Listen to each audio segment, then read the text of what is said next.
Hirasar Rajkot international airport ખાતે થોડા સમયથી એવી ચર્ચાઓ અને ત્યાંના સ્ટાફમાં પણ એવી ચર્ચાઓ થઈ રહી હતી કે જે પેસેન્જરના લગેજ બેગ આવે છે એમાં ચોરીઓ થઈ રહી છે. જે અનુસંધાને એરપોર્ટ પોલીસ સ્ટેશને શંકા લાગતા થોડા વ્યક્તિઓને ત્યાં પૂછપરછ માટે બોલાવવામાં આવેલા. પૂછપરછના આધારે હાલના જે પકડાયેલા આરોપી જે છે જયરાજ કથુભાઈ ખાચર, જે નાની મોલડી ગામ, તાલુકો ચોટીલા, જિલ્લો સુરેન્દ્રનગરનો રહેવાસી છે, જેને આ ગુનાના કામે વધુ કડકાઈથી પૂછપરછ કરતા એને પોતે આ ગુનો કરેલાની કબૂલાત આપેલી છે અને કબૂલાતના આધારે તેની પાસેથી એક સોનાનું બ્રેસલેટ, એક સોનાના જોડી બુટ્ટી, એક સોનાના ઝુમર અને 90,000 રૂપિયા રોકડા એની પાસેથી રિકવર કરવામાં આવી છે.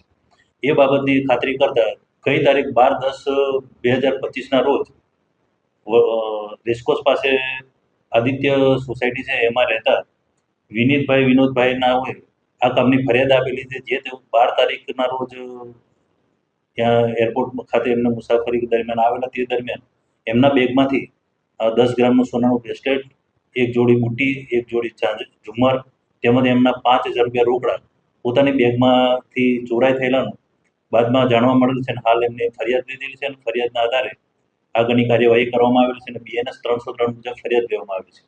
તેમજ તારીખ 26/10/25ના રોજ મુંબઈના રહેવાસી છે રાજેશભાઈ શેઠ, જેઓના બેગમાંથી રોકડા રૂપિયા 85,000 રૂપિયાની ચોરી થયેલી છે, તે પણ કબૂલાત કરે છે અને તે પણ પૈસા રિકવર કરવામાં આવેલ છે. આરોપી જે છે છેલ્લા 5 વર્ષથી એરપોર્ટ ખાતે ફરજ બજાવી રહ્યો છે. તે ઇલેક્ટ્રોનિક સુપરવાઇઝરની ફરજ બજાવે છે અને તે ત્યાં મેન્ટેનન્સનું વગેરે જોવે છે. જે સીસીટીવી કેમેરા આ બધું જે છે કઈ જગ્યામાં ચાલુ છે, કઈ જગ્યાએ નથી ચાલુ, એ બધું એની પોતાની દેખરેખમાં હોય છે.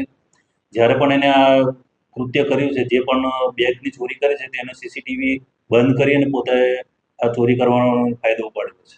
ઓક્ટોબર મહિનામાં 2 લોકોની ચોરી, એમાં એક વિનીતભાઈ ખરે તેમજ રાકેશભાઈ શેઠ, આ બેના 12 તારીખ અને 26 તારીખના રોજ ચોરી કરેલાનું જણાઈ આવેલ છે. અને ચોરી કરવાની એમોમાં એવું જાણવા મળેલ છે કે આ જ્યારે નીચેથી ઉપર બેગો આવતી હોય બેલ્ટ ઉપર આવતા પહેલા જે નીચે સ્કેન થાય ત્યારે અંદર સ્કેન થાય ત્યારે મેટલની સ્કેન થાય ત્યારે અંદર અવાજ આવતો હોય છે. એટલે મેટલના અવાજના કારણે એને ખબર પડે કે આમાં કંઈક વસ્તુ છે, જેથી જે એને પોતાને પહેલેથી જ ખબર હોય છે કે સીસીટીવી આ જગ્યાએ બંધ છે, તે જગ્યાએ બેગને લઈ જતો ને બેગને ખોલીને અંદરથી કાઢી લીધો. હાલ તો અત્યાર સુધી એક જ વ્યક્તિ આમાં સામેલ છે. તપાસ હાલ ચાલુ છે.